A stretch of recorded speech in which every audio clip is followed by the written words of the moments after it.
बिस्मिल्लाहिर्रहमानिर्रहीम। अस्सलामुअलैकुम रहमतुल्लाहि व बरकातुहू। लाखों करोड़ों दुरूद व सलाम नबी करीम सल्लल्लाहु अलैहि वसल्लम पर और आपकी आल पर। आज बेटा हमने multiplicative theorem for 3 dependent events की न्यूमेरिकल एप्लीकेशन को सीखना है। इस न्यूमेरिकल एप्लीकेशन को सीखने से पहले हमें एक बात ज़हन नशीन रखनी है कि ये थ्योरम वहाँ अप्लाई होता है जहाँ हमारा सिलेक्शन क्राइटेरिया विदाउट रिप्लेसमेंट हो। अब बेटा विदाउट रिप्लेसमेंट सिलेक्शन क्राइटेरिया क्या होता है?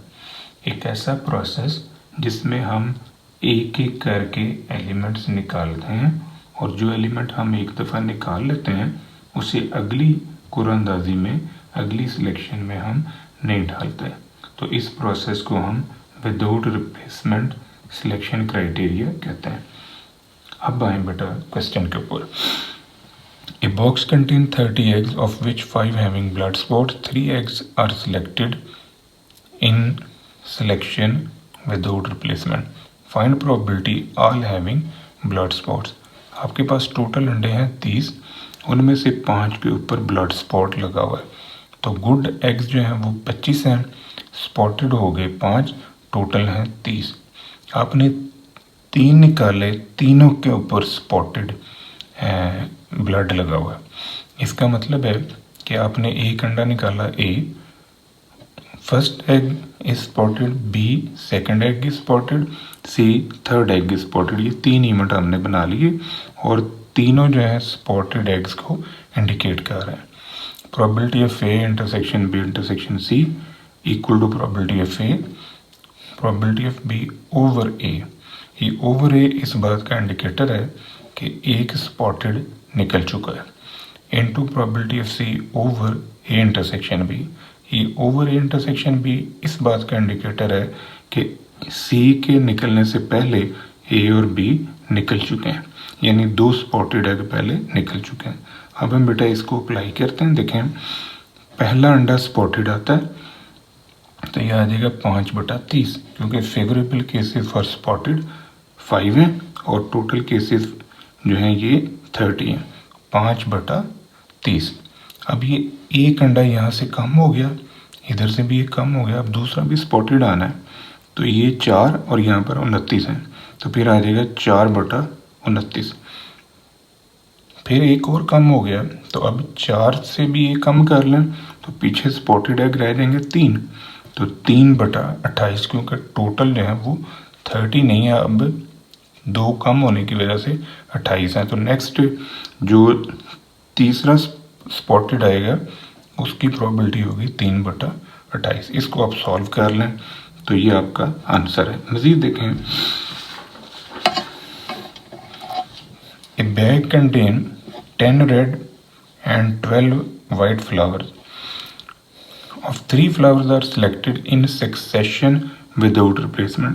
Succession का मतलब है लगातार एक एक करके, और विदाउट रिप्लेसमेंट मीन जो आपने तोड़ लिया फूल उसे आपने दोबारा बीच में नहीं डालना। Find the probability all are red flower. आपने किसी बैग में 10 रेड और 12 जो है वो वाइट फ्लावर रखे हैं, उनमें से 3 आपने निकाले एक एक करके। क्या प्रोबेबिलिटी है? तीनों ही रेड कलर के निकले। अब रेड कलर के जो आपके पास हैं वो 10 हैं, वाइट कलर के 12 हैं, टोटल हैं 22। तो हमारा इंटरेस्ट है कि तीनों के तीनों जो हैं वो रेड निकलने चाहिए।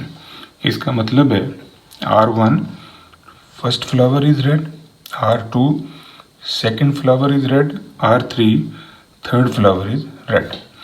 अब R1 intersection R2 intersection R3, probability of R1 into probability of R2 over R1 into probability of R3 over R1 and R2। ये जो ओवर R1 है ये इस बात का इंडिकेटर कि पहले एक रेड निकल गया है। ओवर R1 R2 इस बात का इंडिकेटर कि पहले 2 रेड निकल चुके हैं। अब बेटा देखें, रेड फ्लावर टोटल कितने हैं? 10, और टोटल फ्लावर कितने हैं रेड और वाइट मिला के? ये हैं 22। अब रेड फ्लावर की प्रोबेबिलिटी क्या होगी? 10/22।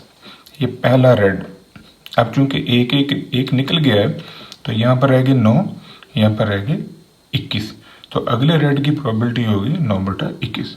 अब 2 रेड निकल गए हैं तो यहाँ पर रहेगी 8 और यहाँ पर रहेगी 20। अब तीसरे रेड की प्रोबेबिलिटी क्या होगी 8/20, तो ये 8/20। इसको आप मज़ीद सॉल्व कर लें तो ये आपके पास आंसर आ जाएगा। इसी क्वेश्चन को अब थोड़ा सा और हम एक्सटेंड करते हैं। देखें ज़रा, 5 friends born in September, find the probability if all born on odd dates in succession without replacement। कि सारे के सारे दोस्त जो सितंबर में पैदा हुए तो क्या प्रोबेबिलिटी है कि सारे ऑड डेट्स में पैदा हुए। और ऑड डेट्स क्या हैं, यानी यकम को पैदा हुआ, फिर दूसरा दोस्त जो है वो 3 को पैदा हुआ, फिर तीसरा दोस्त जो है वो 5 को पैदा हुआ, फिर चौथा दोस्त जो है वो 7 को पैदा, यानी इस तरह ऑड डेट्स के अंदर सारे पैदा हो रहे हैं।